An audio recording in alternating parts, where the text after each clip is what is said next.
There are at least 7 dead, 3 wounded tonight after a shooting in a small California religious university. Oakland police say they have a suspect in custody.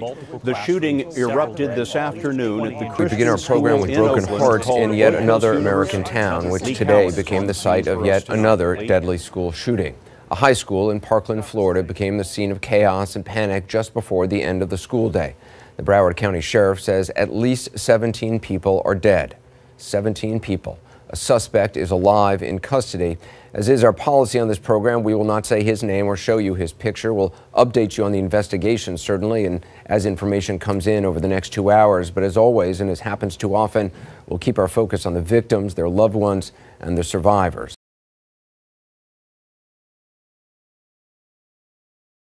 All right, so I brought everybody here from the TV station to have a little discussion about today. Today's a special day. A lot of people are thinking of Valentine's Day, but today's also an anniversary of the Parkland shooting in Florida a year ago. So, you know, a lot of people have a lot of opinions on it. A lot of people have a lot of, you know, different ideas on it. And so I brought everybody here to have a discussion on why, you know, it should, you know, have your ideas changed a year later. So for me, my first question for all of you is, you know, what is your opinion a year later? Have any of the ideas or any of our, you know, opinions changed after the shooting at Parkland?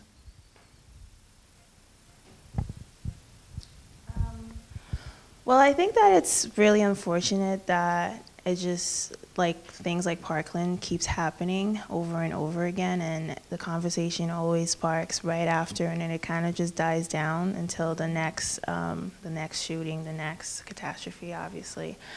So I think that obviously Parkland, I feel like the conversation got a little stronger, the strongest since Sandy Hook, I would say, because of how the students reacted.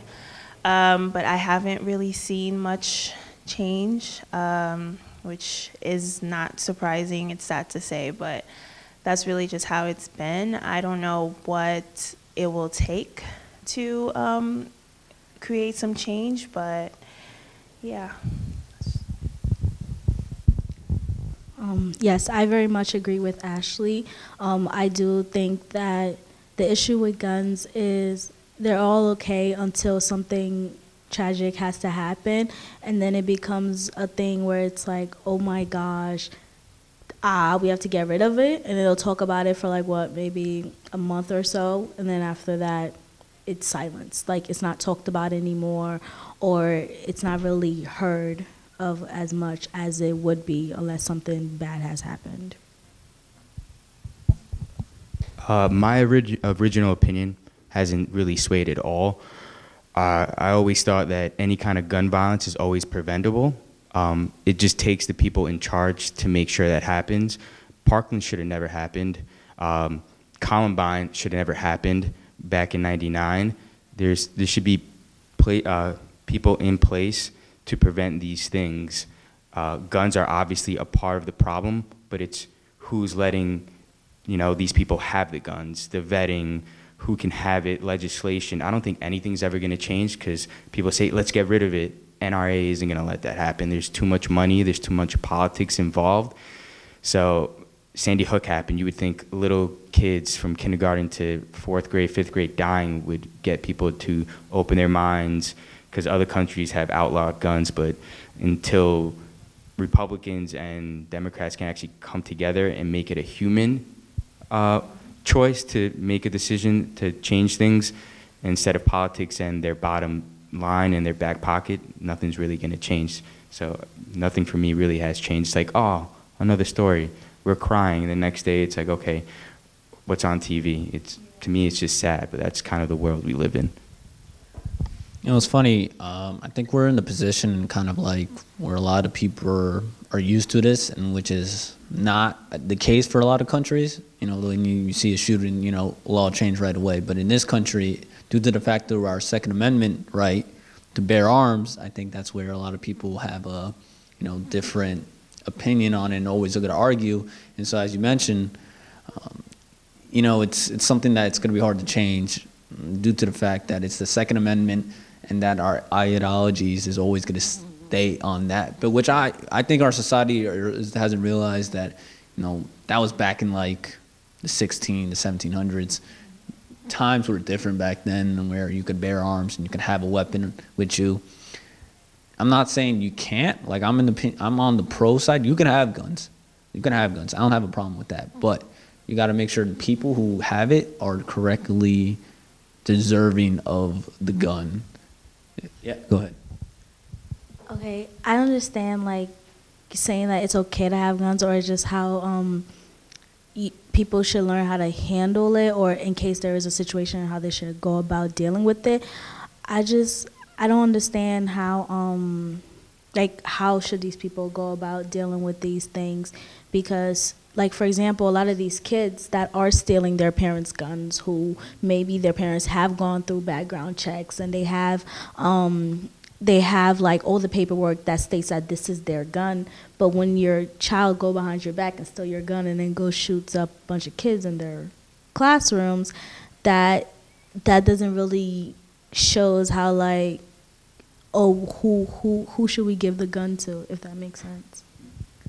It's not even about the kid going in and stealing the gun. That's what I'm saying about being even more restrictive. You got to look at the person's whole family background, anything. You know how a police officer gets a psychology, they call their references, the background of everyone. It could be one red flag, like someone in your family's unstable, they've had this condition where you're not coming in the force, and things like that. Like, I know before we were speaking off air, off camera, about other countries having the same laws, but we're an expansive country. It's huge compared to, say, England, who's outlawed, or the United Kingdom, who's outlawed. You can control it. It's a smaller, dense, you know, country. This is highly populated. It's going to be different. And how are you going to tell someone, like, you know what, I'm going to take your gun away, and God forbid someone breaks into your house and you have nothing to defend yourself? There's always going to be a counter argument. So that's where we kind of have to come in the middle and find a common ground.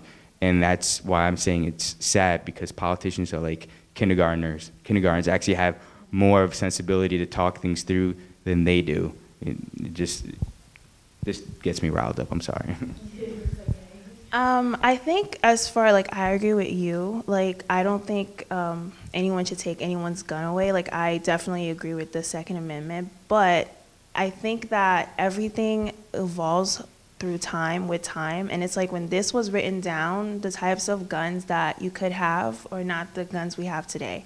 I don't think there's any reason why any civilian should have a military style weapon, right? Because even if you're trying to like, who are you defending yourself against? Like, an alien invasion? Like, to be honest, like you can have your gun, but some of these weapons, just, it should be. And even if you say, well, like, you're into shooting or like whatever, like, okay, have it at like a shooting range where, like, you can check the gun out while you're at the range, do whatever you need to do and put it back when you're done. Like, there's no reason why you need this in your house. And then, as far as you were saying, with like the kids stealing your parents' gun, I think that a lot of these, because I recently watched a TED Talk of this guy who said, I was almost a school shooter, and he was just explaining how like, his life just was terrible, and he'd gone through like, his parents weren't there for him, he was bullied every day, and he said that the day that he decided that he was gonna go shoot, he said it wasn't even about the place. He said it could be a mall, it could be a school, it was just about hurting the most people. The day that he got the gun and decided to do that, one of his best friend, who is still his best friend to this day, just kind of like came, talked to him, and like decided to just like showed him basically acts of kindness. And he says that, you know, his friend didn't know obviously what he was about to do, but just that in itself stops him from acting like that. So I think it's important also to show compassion to everyone, you know, because a lot of these kids, what they do is terrible, but it all starts from somewhere. So I think that if all of us could be that, like, best friend to that guy, that, you know, and stop something like this from happening. So yeah. To just quickly piggyback off what you were saying, is as important as gun control and gun violence is a debate, I think what we also need to highlight, like you said, is mental illness awareness. You know, it's always like such a stereotype of like, oh, this person's crazy. And, you know, I've had depression, you know, I've had thoughts, you know, that I, you know, don't really want to share now, but you could see where someone can go there, and you need to bring more awareness to that so more people, you know, don't have to feel like that's what they have to do per se. And from, again, like you said before too, was not taking away guns and going to the shooting range. I love guns, but I would never buy, you know, an assault rifle for any reason. I don't need that. You know, I went to a military college for a year. I got introduced to an M16, M4, 9mm. Like, those are weapons I don't need to have in my house. But for me personally, I just like the guns. Like, I like to take them apart, clean them, and go in the shooting range. I don't have any thought of harming someone with it. But again, you know, that's always a counter argument to everything. You know. I very much do agree, to add on to what you guys said about like making sure like the mental illness is a thing, because I feel like especially within our generation, it's very high in depression and anxiety, and people are not hearing a lot of these kids' voices, and I feel like a lot of these things could have been prevented. And because even I can't remember, but I feel like one of the students did reach out to the teacher about them feeling type of way, but like, you know, teachers are like, oh yeah, just, you know, ignore them. And, you know, once we get to like high school, it's like you're kind of like independent, so it's like, you know, deal with things your own way. But I feel like once these issues are taken more seriously and people are knowing that like bullying is really a thing, or like mental illness is really a thing, I think like a lot of these things could be prevented in a lot of ways. I agree with all of you. You know, I think what my professor said a couple years ago is true. You know, I think a lot of people don't really realize mental health is actually a disease, and it's something that's spreading. I think it's something that I think a lot of people are starting to get, you know, starting to recognize now as something that's very important. I think, you know, years ago people wouldn't even mention mental health as something. Now it's starting to get, you know, spread on word on everywhere you see when it comes to that. But going back to quickly, school safety. You know, we're here at SUNY Westbury. I want to ask all of you quickly on safety awareness. You know, safety is something very important. Obviously, we in here.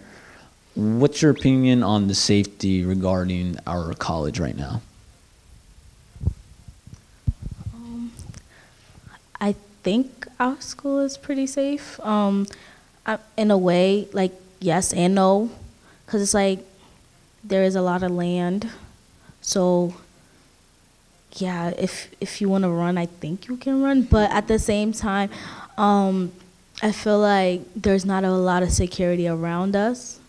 Basically, like, so if something were to happen, where UP is, they won't be able to make it to wherever the person needs to be, if that makes sense.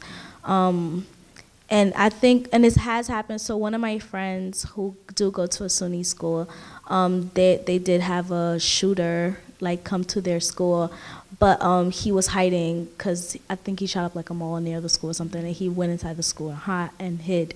The school is about the size of Westbury, and it's very woodsy, I guess. And they were locked in their dorms for like 2 days, and I feel like where you say like where, you know, dealing with like safetyness and things, like people are like kind of caught off guard, because I feel like if there's something were to happen here, like we wouldn't really know where to go except run, if that makes sense. And the dorms are not that safe either. It's actually just one place, so you probably just hide, honestly. I mean, in general, probably when I think about it, no, I don't feel safe, especially in the world we live today in America, where it's just so, like you said, we're so numb, and we're so common just to see acts of violence and gun shootings going on, that, you know, I'm always kind of like over my shoulder, what could happen, where are my surroundings. I don't think you're truly safe unless, I don't know, I have a friend who's a medical student in Israel, literally does not go to any public place unless there's a security guard there with a rifle. And I'm like, I don't want to live in a world like that, but you know, it is what it is, and you have to kind of adapt to your surroundings. But I honestly don't feel that safe on campus. When you think about it, you're not going to think of it day to day. You're just going through your routine. But when you feel like you said, like all of a sudden something happens, where do we go? I don't know, you know. So I mean, there always could be more can be done, but what can really truly be done? You want to live your life and just go on about your day. Yeah, I don't know how, like, the campus is open. That could be either a good thing or a terrible thing if something were to happen. But I don't know how I would say, like, if I feel safe or not and how to feel safer, because I don't think that more, like, armed security would make me feel safer. Like, because I remember when the bomb threats were sent to CNN and, like, all these people. I was in the city, and I was in Penn Station, and there were all these, like, military people with, like, big rifles, and I didn't feel any safer. I was like, what the fuck is what's going on here? Because, you know, I was like, well, if they start shooting, how, like, this is a confined space, how am I getting out of here? So I don't think, like, weapons make me feel safer, to be honest. Just the sight of a weapon will most likely make me feel, yeah, exactly. So, yeah, and did you guys even know that there's actually an alarm they set up in case of shooting? Because I heard it, there was an alarm going off a few weeks ago, and I didn't think much of it, but then somebody walked past me, and he was like, this is the alarm for an active shooter, right? And I was like, what? And he's like, but this is, and he was like asking around.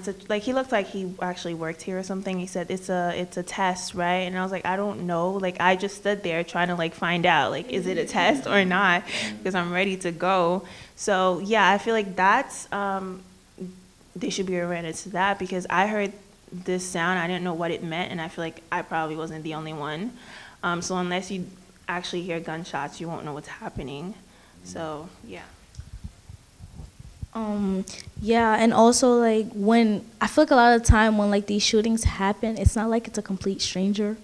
It's mostly people that someone do know or someone you know of. So it's like if something like this were to happen on campus, it kind of have to be, like, on the spot, because it'll be like you'll walk into class or whether you're walking to your room or something and it just happens. It's not like you'll know, you'll be like, oh my gosh, that person looks weird. And you'll be like, oh, I gotta go hide. You get what I'm saying? And I feel like in high school, like, I know in my high school, they had us have, like, we did have the gun drill, and then we had to go through all of that, not only the fire safety, but I feel like here on campus we don't do that. We do have, like, you know, the little fire alarm, you have to leave the building and, like, stand outside. But, like, say if there were to be a shooting, like, we don't have drills for it. I'll come back to saying, you know, our university police do a good job. I've seen them; they're always around. They're always, when they hear alarm, I think they do a good job in coming right away. When it comes to some of the steps to understanding when an active shooter, I think they kind of lacked in that in a way. I think, they lack communication. But I think one of the things, I think some cops, some university police officers do a good job in having good relationships. But I think what we have to kind of sometimes do is build a relationship and where you could trust the cop. Hey, this guy doesn't feel comfortable, feels like he has this. Telling an officer, this has happened, this has happened. I think the relationship between students and officers, in my opinion, should be better, because if you have a relationship between an officer and a student, then communication can get better. You could feel comfortable, and I think, in a way, it's not. I'm not trying to say you have to be having a very good relationship with a cop, but also, like, we sometimes don't even know who these cops are. We don't sometimes know their background. We don't know sometimes, what's their point of view. What's their, they have to understand who are students, and each individual students are different. Each individual students are just are different people, and they sometimes don't get that. And as media members, I believe that they should do a better job in just spreading the word in radio, TV. We have a lot of platforms where we can, inform students of this, right? So I think it's important for, police officers here at SUNY Westbury to kind of talk about this, go on the air, go on television and talk about, some of the things that a lot of students probably don't know. The only time they probably explain this is when you get an orientation to come to school, which is not good enough. I think you should do this at least once a year. You have an event, even an event. They don't do a lot of events here at campus. So I think they got to do a better job and just having better communication, with not, I know that their job security is obviously very, they want to be individualists and stay kind of, by themselves. But in a way, it's not a good way to have a relationship for an incident like a shooting to happen. And then a lot of students are panicking, a lot of students just don't know what to do. And so building a relationship and having events and having more communication can help students understand when an incident happens, you know what to do. And so for me, I think that's something I think UP should do a better job in, and just communicating. And whenever they decide to do that, then I think we can get to a better step where we feel safety. Because literally, I can bring a gun right now and shoot everybody right now. No, but what? And then that's reality, right? So, and then the alarm. And then what you're gonna hear? An alarm? No, you're not gonna hear anything. The shooter's gonna run away. Obviously, they're gonna chase him. But then, you know what I mean? Like you don't know what to do. There's students probably across the room. They don't know what to do. So, for example, that's something I think UP should do a better job in here at this campus. Just for me, it's just something that I think it should improve on. But safety is always important. I think a lot of people in administration say students are first, so make it first. Communicate with students, and so overall, I think the safety of this school should be better. It's small. I know it's like a lot of people don't know. You can run to the forest. You can do this. But it's just, something I think is a recommendation for, them to know. We have platforms where they could talk, they could communicate, right? So I think we're in a position right now where I think, as a society, officers don't like to talk a lot. They don't want to get in people's business. They don't want to really talk about a topic like this, but it should be discussed because people are thinking about Valentine's today. People actually forgot today's anniversary. So, I mean, it's something that, it's just needs to be talked about. I very much do agree with you that UP do need to build some sort of relationship with the students on campus, even if it's whether they have workshops during the semester, just so that people do know who they are. Because I feel like students wouldn't be as scared of them. Like, I'll be totally honest, when I first came here, I was very scared of them. But that was because when I came here, I was told that they are armed, and they are armed, and they do treat you like real police. And because of people that I know and how they have had encounters with police, or even like me myself, or me just being a black woman in America, it's like, it's very scary to know that, oh my gosh, I'm going to school and university police, who isn't even, they're able to carry guns, if that makes sense, and they are able to treat me as if they are a real officer outside in the streets. And I just think that a lot of people wouldn't have that opinion if they were more involved with the students, or like you said, had workshops besides the orientation that we had to go through.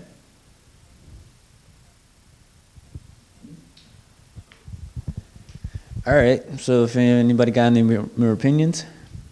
No? All right, so appreciate everybody for the discussion. It should be important, let us not just remember the anniversary, remember the lives that were lost, and, use this as an example of what our new generation can do. Speak up, continue to work into a position where, ideas could change and hopefully for the better.